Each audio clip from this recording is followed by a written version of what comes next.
Ons gesels nou spesifiek oor die maand van liefde, wat dan ook nou 'n lang lyn trek. Sien, hoe bring ons hierdie terug na Valentynsdag toe in die hart. Jy sien, die Heart and Stroke Foundation van Suid-Afrika het nou juist hierdie maand van liefde gebruik om bewustheid te skep vir hartgesondheid. En ons gesels met die dieetkundige Kinza Hussain. Sy kuier vanoggend saam om ons meer te vertel oor hoe jy na jou hart kan omsien, en spesifiek ook as dit kom by beroertes en dies meer. Good morning, Kinza. Good morning. Lovely to have you today. Let's talk about this whole campaign. What is the aim of the campaign for this month of love?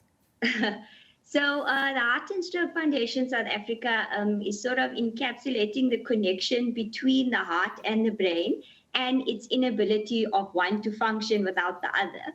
So as we know, the heart and the brain are two interdependent organs within our anatomy, and they're both equally responsible for love. So our campaign is built around the synergy of the connection between Valentine's Day and matters of heart and brain health. That's a lovely way to connect them. Let's talk about statistics. Let's say a heart attacks, for instance. What's the statistics in South Africa like? Well, it is quite scary. Every hour, every day, 225 people lose their life from heart disease. And every hour, someone loses their life from a stroke, or, a stroke occurs. So it is quite scary in terms of the stats. And if we look at the statistics around the risk factors for heart disease and stroke, those are also scary. The risk factors for blood pressure, obesity, as well as even tobacco smoking. So it's quite a big problem in South Africa, and that's one of the reasons why the foundation really drives awareness about these diseases, and we use such campaigns starting from February right across the year to raise awareness about the conditions. Is it true that 80% of heart diseases can be prevented merely by changing your behavior?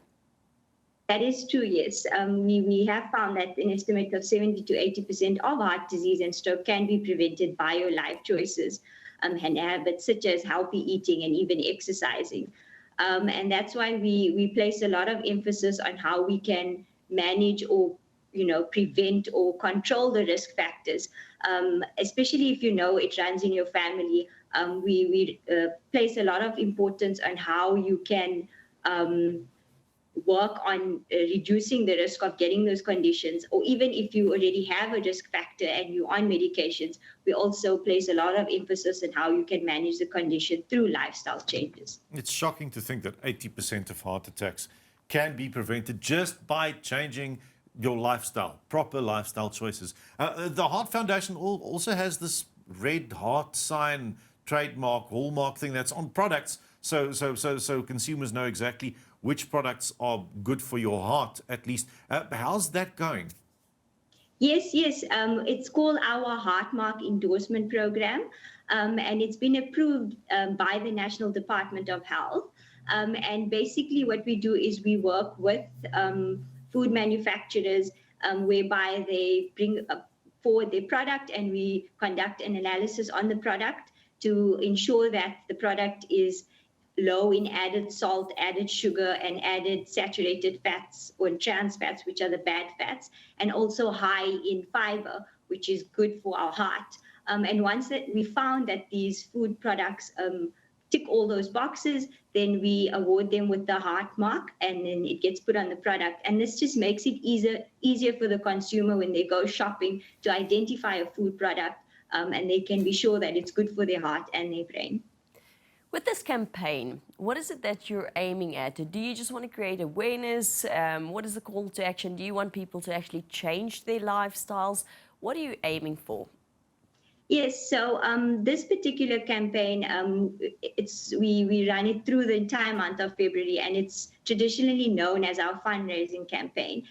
We basically ask the public to donate, basically to protect the heart and brain health of all those that live in South Africa.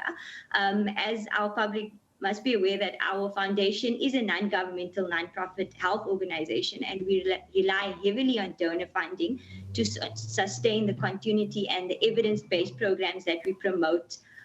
Throughout the year, we run campaigns to educate and advocate risk factors, and we teach individuals within communities how they can adapt a healthy lifestyle. So that's what the aim of this particular campaign is. You're referring to communities there, and immediately I wonder if someone that struggles to just make ends meet has to plan a diet for the family, or how do you do that? I mean, we don't all have the money to go and buy a fancy margarine with a heart mark on it or a seed loaf bread somewhere. A lot of people are aiming for the low budget, bare necessities. How, if you think about the sugar intake that involves and the fats of cooking stuff in vegetable oil, how can the average low-income household out there still take care of their heart health and prevent strokes? So that's exactly what our aim is when we go out into communities. We educate the public on the options that they do have that can suit their budget. There's a lot of perception around the fact that healthy eating is expensive, but there's definitely a lot of foods out there which are budget friendly, which we educate the public around, such as plant proteins. That's something that is not very well understood by the community, that it's high in fiber, it's high in protein. It is budget friendly because it lasts longer and you can incorporate it in many ways into your main meals even. And there's many other tips that we go out to the public and we give. But in addition to this, as the foundation, we've also been involved in a lot of policy work, because we do understand that as much as education is important within the communities, so is working hand in hand with the big groups. We collaborate a lot with National Department of Health. We run a campaign that runs in October. It's called the National Nutrition Week, but this planning starts at the beginning of the year. So we work with these groups to see how we can help the community as a whole and address those kind of issues. We've also been involved in many policies that address more community interventions, such as the sugar sweetened beverage tax. Yes. We've been involved in salt legislation. So we do understand that there's many parts that need to be addressed. One is the education of the community, but so is just a much bigger approach, such as policy development and implementation. If I want to educate myself a little further today on healthy eating for my heart and my brain, where do I go to? Is there a website or something? Where do I look for information? If I can't get a hold of the foundation itself, where must I go? Yes, we have a website, www.heartfoundation.co.za. All our information is there, all the work we've been doing, all our campaigns, as well as healthy recipes, cookbooks, which can be accessed free of charge. You can just download it, and you can be rest assured that the recipes that are good for your heart and your brain. Alternatively, the public is more than welcome to contact us directly on our hotline, which is 021-422-1586. Thank you very much, Kinza. Thanks for all your effort and for being available today to chat to us about our heart and head health.